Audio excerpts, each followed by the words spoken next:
Kumusta mga anak? Pasensya na, naglalambing lang si tatay. Gusto ko lang magpasalamat kasi binigay kayo ng Diyos sa akin. Simula ng pinanganak kayo, sinulit ko na. Nayakapin kayo, halikan, at panggigilan. Pinipiga yung maliliit yung kamay at paa. Inaamoy yung hininga nyo na isa sa pinakamabangong pabango na naamoy ko. Sorry kasi minsan, napapalo, nasisigawan kayo ni tatay. Pero nagsisisi ako pag nagagawa ko yun. Kaya minsan pag tulog na kayo, humahalik at nagsasorry si tatay. Unti-unti na kayong lumalaki at madami na din nararamdaman ng tatay, pero hindi susuko ang tatay.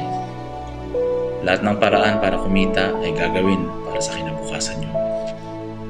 Pag umaga, habang nagkakape ang tatay, ay pinagmamasdan lang kayo na isa lang ang hinihiling. Yun ay ilayo kayo sa kapahamakan, sakit at pagdurusa. Na sana bago mawala ang tatay ay nasa maganda na kayong kalagayan.